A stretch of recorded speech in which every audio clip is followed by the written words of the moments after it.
Okay then, welcome back. So it's I think, as I mentioned in the last video, I'm going to get the carb off and look at rejetting and do this 3x3 mod that I've been reading quite a lot about. I have no idea what's been done to this bike in terms of any jetting or fueling sort of stuff. It's just got the Yoshi system on it.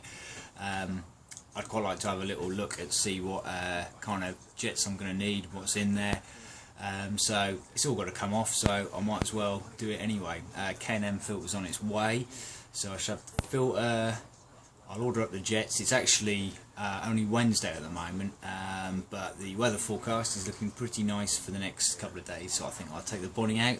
I'm really missing riding her at the moment, so yeah, so I'll give you a few days to have a bit of a play on this. I was just going to do it at the weekend, but if I can get this out tonight with no troubles, I can see what jets I need, order them up, and hopefully be putting it all back together again over the weekend. So I will take you over to the bike and show you where we're at. Cool, so yeah, just strip stuff off to make access a bit easier. It does look more extreme than it really is to get all that off. That is literally the sum total of about 4 minutes to get it to that state, so it's quite nice. But there's our carb in there, a little bit more buried than, say, like the SR250 one was. Yeah,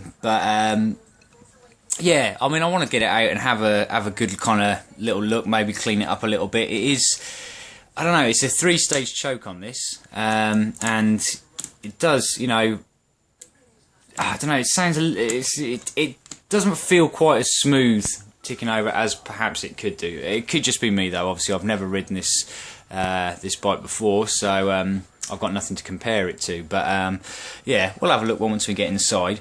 But so just got to get the fuel hose off here. I think this is the throttle position sensor. So I could unscrew it there, but I think I'm just going to unplug that. I've followed that up there to there, which looks a lot easier. And loosen off the clamps from the head and the airbox, and try and get this out. It is a bit of a wiggle from the sort of the brief limited kind of stuff I've read, but I'll get stuck in and see what happens. Right, the carb is out. To be fair, it is a little bit of a wiggle, not too dramatic. I ended up, it was definitely easier removing the rectifier, which is normally mounted there, and the rubber boot from the carb to the head off completely, and that just gave you a little bit more wiggle room. The joining bit of the airbox here is pretty pliable, so yeah, it's a bit of a wiggling. Probably one of those things that's either going to take me 2 seconds to put back in or 24 hours. But we'll worry about that when the time comes. So yeah, I think it's time to get us up on the bench and just as with ever, opening up a carb, you've always got the dreaded carb screws kind of issues, so let's see if I can get these off easily, if the motorcycling gods are smiling on me, or whether it's going to be a right old pain in the arse. Well, typical. The last screw, that one, easy as you like. The very last one, slightly chewed, and I can just feel it going. So yeah, it's going to be a little bit of a Dremel, just deepen the cross in that, and I'm going to just have to twat it out some way. But always the bloody way with these. Always the last one. I was that one first, then I did that one, then I did that one. I was thinking, you're in a roll here, boy. Fuck, every time.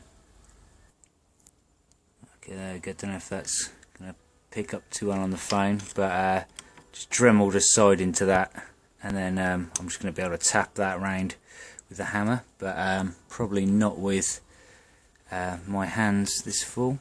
But let's have a go.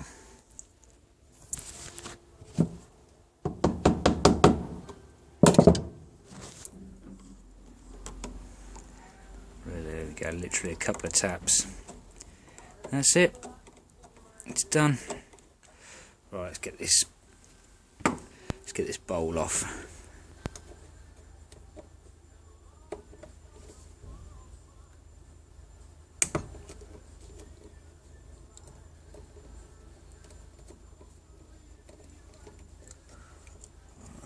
So that's there.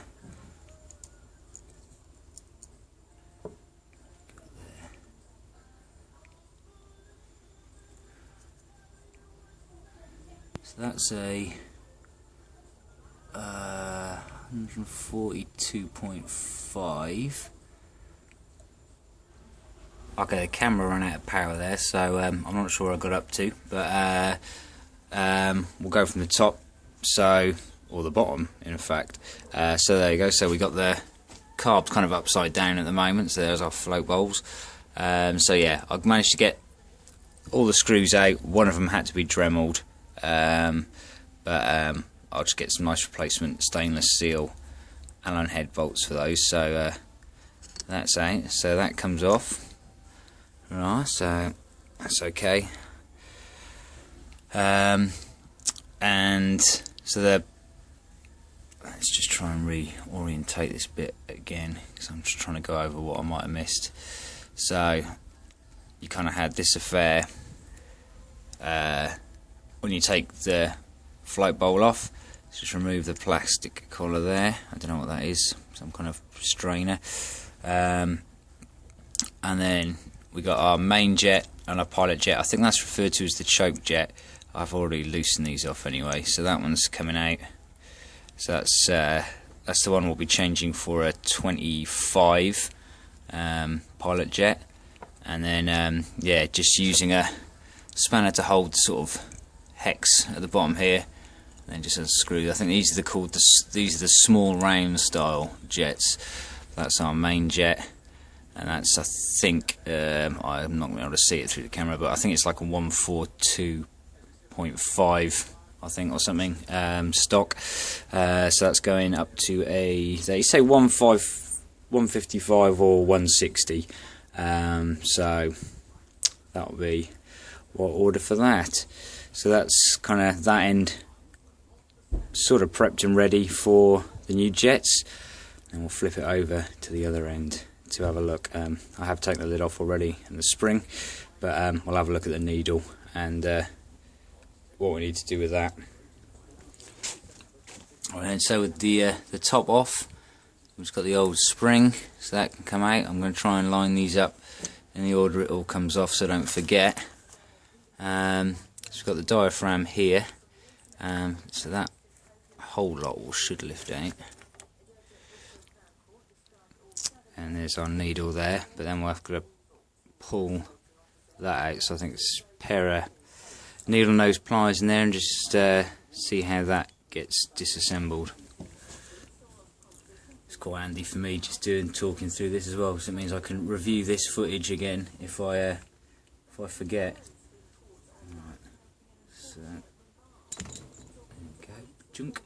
So we have, when we pull that out, little plastic thing, spring on the end, don't lose that, little O-ring, don't lose that. So let's go there. What's next? And then we should just get the needle out.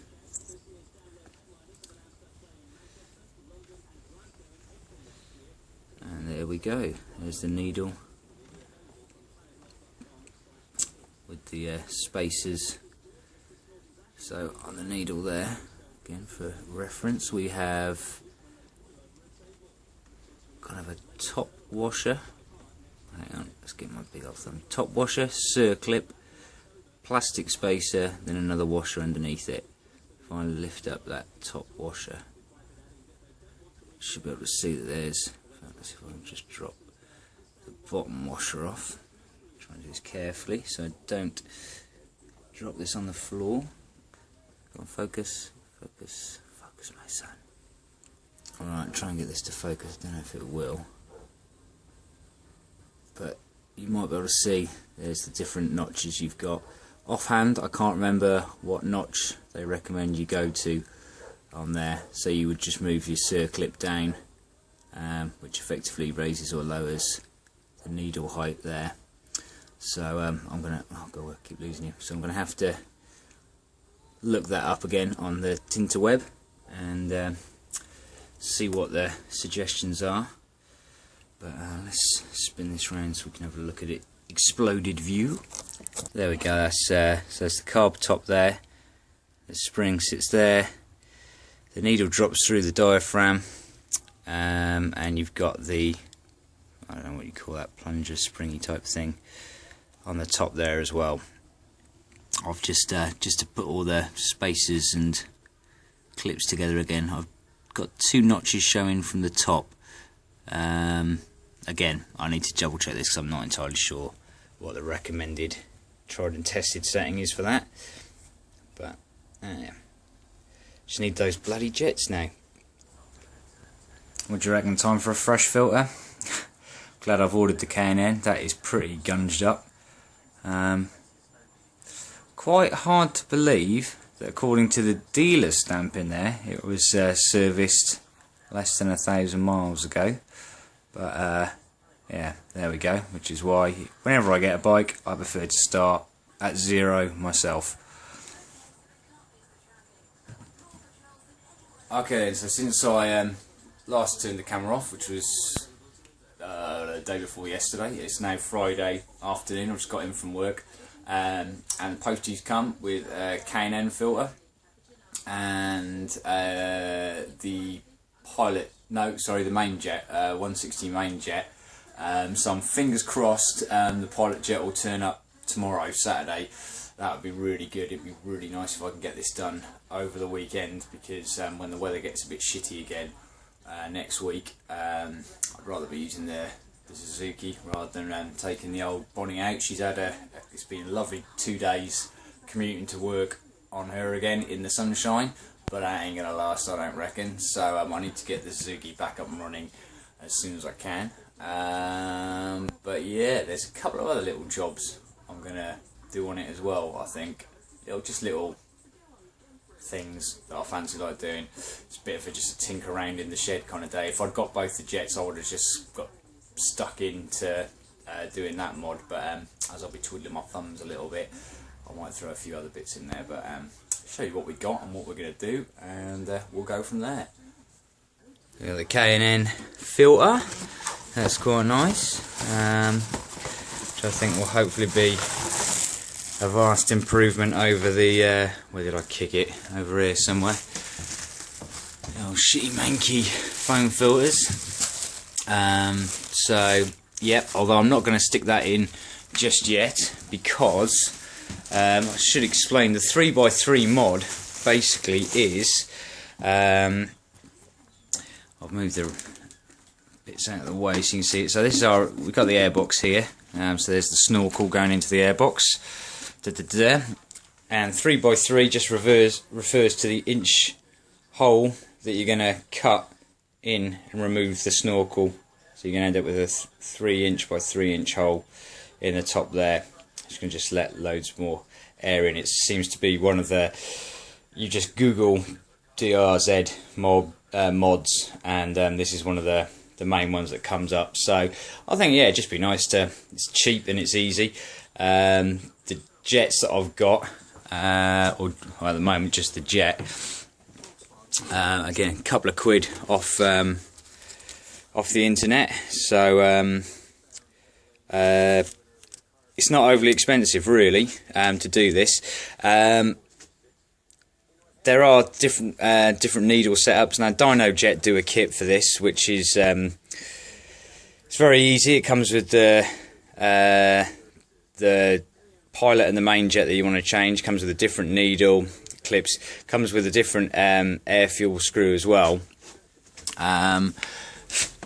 The air fuel screw is under there. Now I think that usually is sealed up, but I think perhaps someone has already opened that up, a previous owner. But the K&N, DynoJet kit comes with a screw that you can adapt in there, which makes it much easier for the fine tweaking on how many turns out you want to do. Obviously with this I've got to try and get a screwdriver up there. So yeah, DynoJet kit, very easy, all there, step-by-step instructions, but you're paying the best part of 80 quid for it. At the moment, I think this mod has run me to about £6 if I'm going to round up. Yeah, luckily enough, I was at work But yeah, luckily enough I was at work, and knocking around on the floor were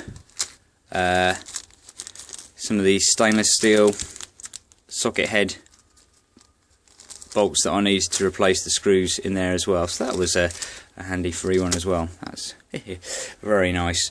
I digress. Where were we? Yeah, so 3x3 mod. I'm gonna cut the hole into the airbox. So no point putting the filter or anything in yet, because depending on how I do it, whether I Dremel it or I could get like heat up a scalpel and cut through it. It's pretty thin stuff. Potentially make a mess, so I want to keep all that nice and clean. I have also ordered just the 7-pin indicator relay for LED lights to put on this whilst I was ordering the jets and stuff. I just want to clean all this up. This annoys me. It's messy and unnecessary, so that's all going to go as well whilst I'm in there. But yeah, it's the other things I'm going to do, just because I can this afternoon. I'm going to remove the side stand switch and bypass that. It's pretty much the same sort of things as I did on the Bonneville. Again, we don't need to go into the pros and cons of it. It's either a mod that people enjoy doing, or, well, I don't know if it's a mod, an alteration. It's less stuff to go wrong, particularly as this is going to be riding through all the crap and stuff. You know, the less likely it is to have all that bunging up and then cause me any starting issues.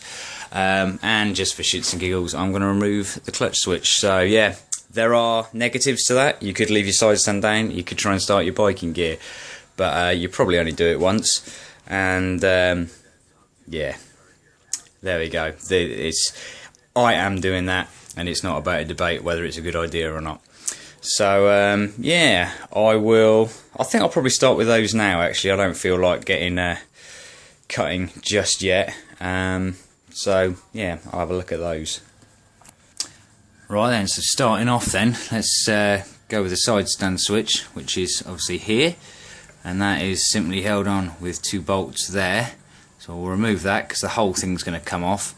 Then I'm just going to follow the wiring, which goes up here into this bunch of wires here, and let's give it a little tug, and then yes, I think it probably, yeah, there it is, connects under here. So I'm going to need to take this little plastic cover off. I think that just guides the seat tab into there, and disconnect it from up there and remove it from the whole. Remove the whole thing, but then we're going to have to bypass it as well, which makes it just loop it so it always feels like the stand is up. At least that's what it's going to think. Right, unbolted, there's the switch. If you follow it all up, I've taken that plastic cover off, and there it is, connector. So what I'm going to do is just snip it off, leaving those 2 wires, and then I need to join these wires together in order to complete the circuit and then effectively bypass it. So that's just going to be stripping those back. You can do it any way you want. I will probably solder them together and sleeve them with heat shrink. Just do a neat job of it all. There's the switch removed, chopped off. Just going for the quickest and easiest way. So just strip back the wires. I won't be using all this, but I've just twisted them, heating up the solder, and I'll solder it and then heat shrink it. You could bullet connector it as well, I guess. Whatever way you want, really.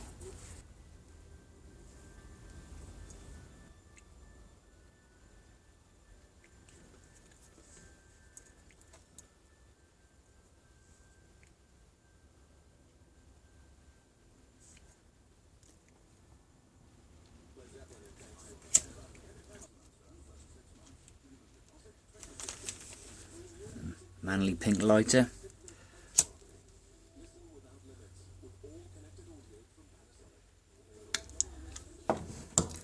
There we go. So that's our side stand switch effectively bypassed and weatherproofed. Going to stick that back on the bike. Right then, so on to the clutch switch. So yeah, just 3 bolts to take the headlight cowling off. and that just exposes our little bag of wires we've got under here. So the one we're getting rid of is going to be this wire here, this switch, so that runs down there. Just need to follow that into the wiring and free it up. Right then, so the switch for the bar, this comes off simply, I'm hoping it's the same as most.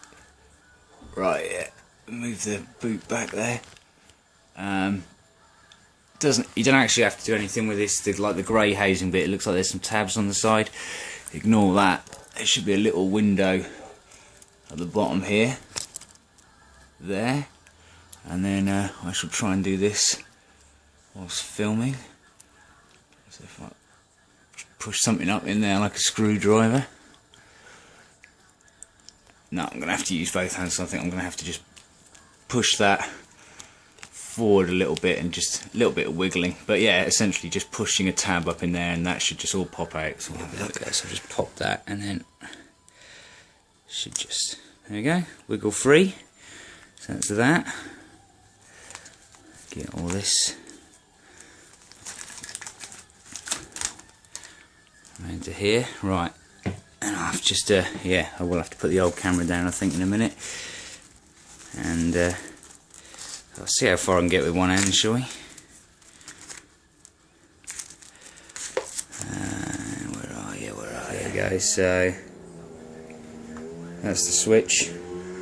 So we got a female and a male end, two opposites. So I'm just going to remove that, and then in theory join these two up together, and that should have effectively bypassed the clutch switch.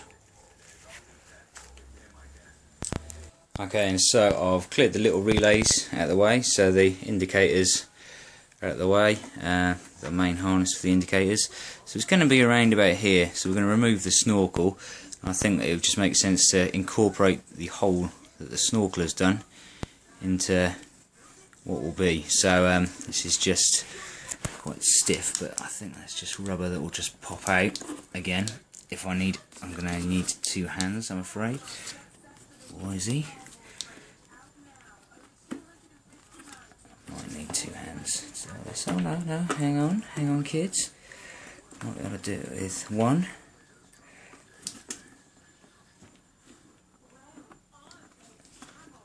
There we go, right. So, push out the snorkel, put that into the ever increasing box of bits from the DRZ, and then let's mark out the measurements from that point. So there we go, that's the hole measured out. So now it's a case of just deciding how I'm going to cut it out. Obviously with the filter removed, you got this kind of like this mesh gauze there, but I'm going to cover all this up so we don't get any crap flying around anywhere where I don't want it, because I suspect, I'm sure there's easier ways, but I might just see how accessible it is to get the Dremel in there, I think, and stuck the old air filter in there, as we ain't going to be using that again. So it's the best way to do it, I think. Ugh.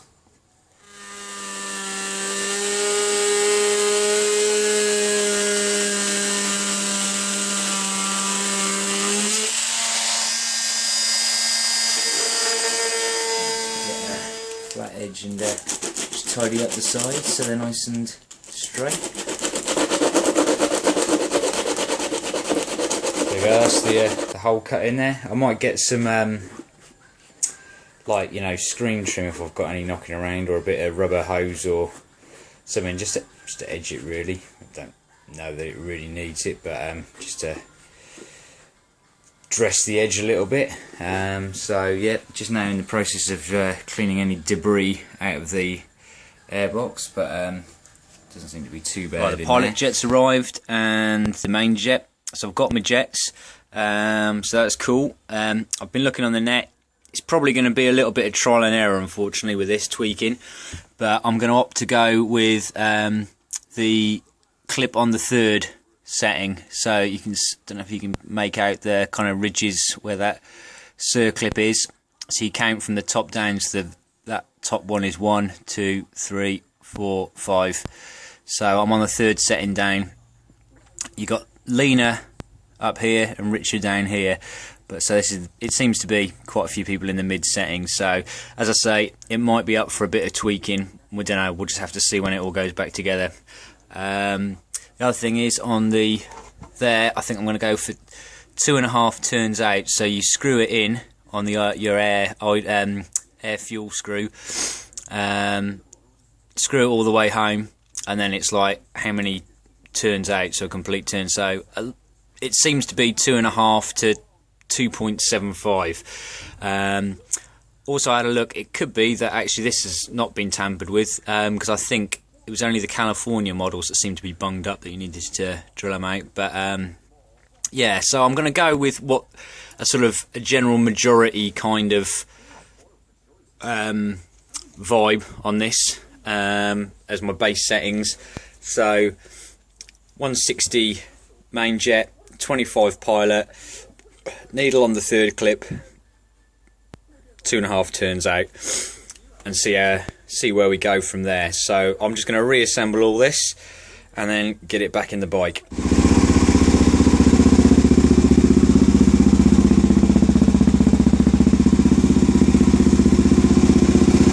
Straight off the bat, that does seem to have it started up and it's ticking over just much smoother, far smoother.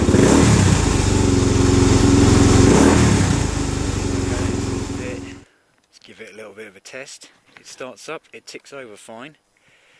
Now we go for the road test.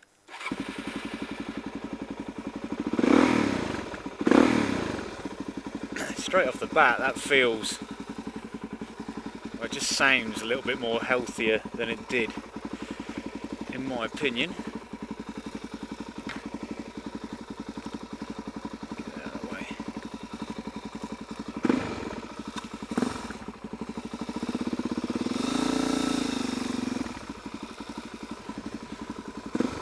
It's supposed to rain this afternoon. Just been out for a bike ride on the bonnet as well with a mate. But it's beautiful. In fact, where's the fucking sun visor? Right, where should we go to test this out?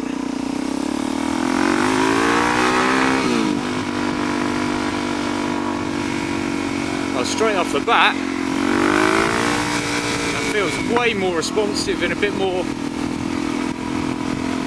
meaty.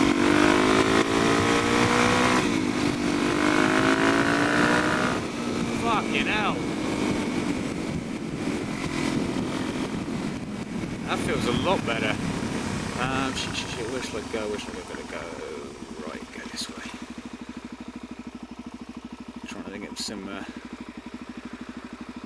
sort of slower speeds and somewhere where I can give it a little bit beans.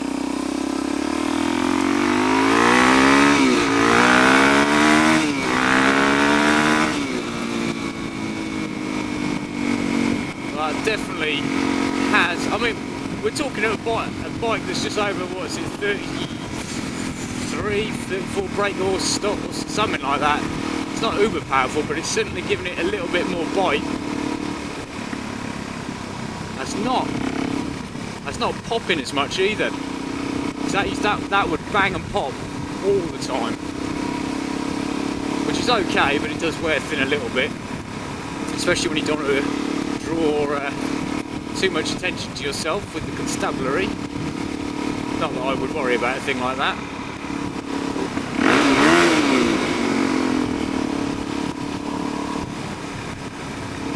But hey, you know, this feels good. Certainly pleased that it seems to be okay, because I'm sure there's a lot more fine tuning and tweaking one can do, but I'm going to go just on the feel factor. I'll check my plugs after a few miles as well, but yeah, because pulling it all off to get to the you know, that's where buying like these other kits, you know, the full dyno jet kit or the JD kit, where you've got the more accessible air fuel screw and all that kind of malarkey, does make a little bit of tweaking better for you. But yeah, I'm certainly, this doesn't feel like there's any bogging or any strangulation. So it's all good. I might keep this a bit short because I don't know how long this video's getting now, but yeah, I'll sign off on that one. Luckily as well, it seems to be that the mods I did on the clutch switch and the kickstand are fine because of how it runs. Yeah, probably usually best to do those one at a time before everything's out, so you don't create any more problems for yourself. But there you go. I'm not renowned for doing the most sensible things. But yeah, what's next on this bad boy? Don't know. I think it needs to go matte black. That's got to be. Now we've got the kind of engine-y, performance-y stuff sorted out. Still toying with lowering it a little bit. But yeah, I think matte black needs to happen. So yeah, that'll be next. But that might be a little while yet, because maybe wait till the end of next month. But there we go, rock and roll. I'm well happy with that. Definitely worth doing this mod, in my opinion. So take care everyone, and I'll see you on the next one.